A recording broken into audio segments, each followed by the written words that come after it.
Kenya reported an increase in cases of gender-based violence, especially during the COVID-19 pandemic period. Survivors say that access to the country's already severely limited supply of safe houses is made more difficult by the lack of information on where these shelters are. But that's why they are called safe houses. It should not be known where they're located.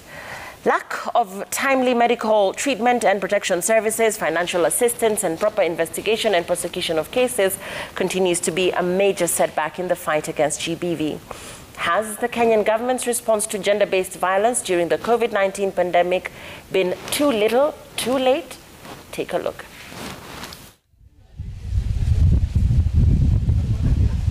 I had nowhere to go is the first thing 24-year-old Mary, not her real name, tells me. And so the abuse continued, she says. Nimepitia mambo mob sana, hata ingine unaweza shindwa hata na kutamka. Juu yenyewe kwa street si mchezo. Kwa street ni kulisk kila kitu. Hata wewe mwenyewe maisha yako wewe mwenyewe unalisk. She bears scars from repeated beatings, a broken jaw that is in the process of healing, and the trauma of repeated gang rape. Nilipitia mambo mob hadi nilikuwa na wanaume wanne hivi, kapigwa di kutoka ati Thursday hivi na kuja kujisikia Friday usiku na niko kwa hosi, hata venye nilipelekwa hosi sijui. It is from these sexual assault incidents that she would conceive and give birth to babies. Children that were reportedly taken away by the system, never to be seen again. Niko na watoto 3. Nilinyang'anywa na kanjo. Sijai waona venye tu alienda. Siku ya mwisho venye nilienda hapo kuongea na hao, aliniambia hapana, mali watoto wako hatuwezi kupea ukiwa hivyo. Lazima kwanza utafute kazi, uache ulevi, utafute kazi, iwapo unataka watoto wako. She was brought to this safe house this week after being mobbed and raped yet again. Walinipima kila kitu, hata sasa bado kuna madawa bado naendelea za kujizuia. All she wants is a new beginning. But this is only but a temporary shelter for her. If no health is forthcoming, she will have to go back to the streets. Nitarudiaje huko kwa street, na hiyo street bado ndio nikaumizwa. Kesho watanifanyia aje? As is the case with most victims of gender-based violence, Anne, not her real name, tries to empathize with her husband's violent behavior. Isipokuwa ni hiyo shinda tu anakuanga nayo ya kichwa, anatupenda sana, lakini hata mimi naogopa na watoto wangu juu ya nini, kuogopa kuuawa. She says he loves her and their 2 children, but has moments of insanity that make him violent. This is described as trauma bonding, a problem that many people trapped in abusive relationships don't realize they're experiencing because mental abuse often beats you down into ignoring various types of trauma and mistaking that for love. Sasa tunatoroka na watoto wangu, hata tunalala nje, tunateseka. Ukienda kwa neighbors wanakuzoea, yani wanakuambia utoke huko.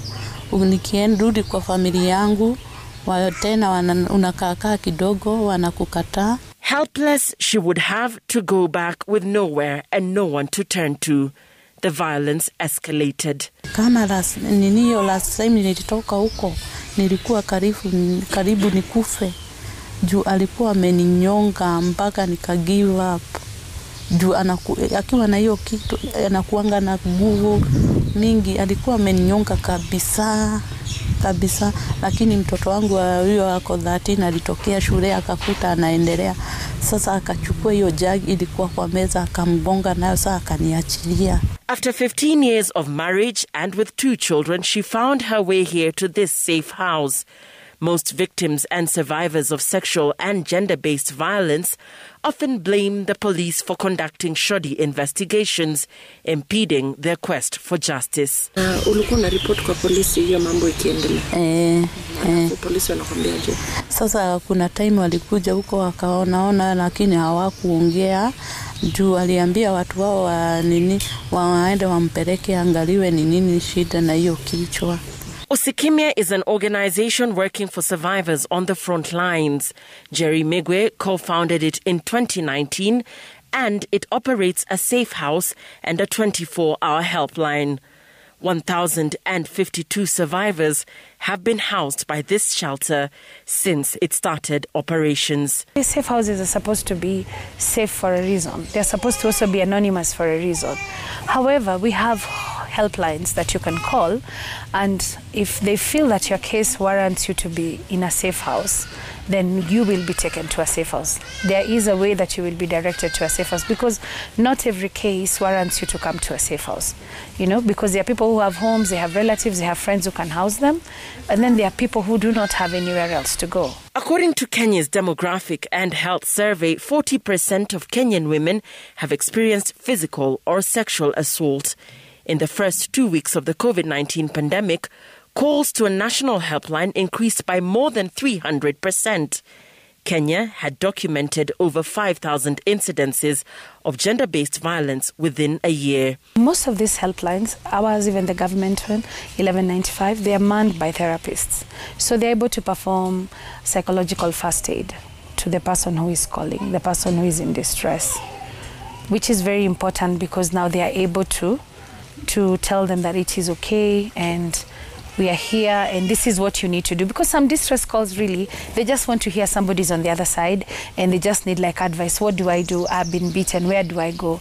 In October 2021, First Lady Margaret Kenyatta launched the National Police Service Integrated Response to SGBV, christened Policare. It's a new way of policing where we will want to give dignity to victims who have been sexually abused. Months after the launch of Policare, it has not started operations due to inadequate resources.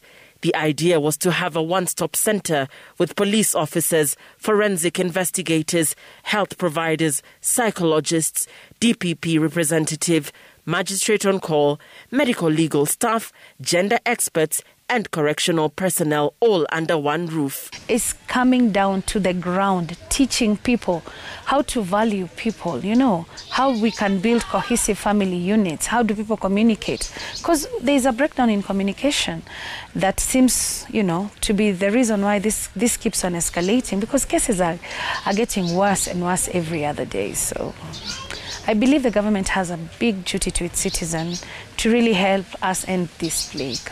I called the national hotline 1195 to see if it works, and it does. May we never be silent in the vicinity of violence.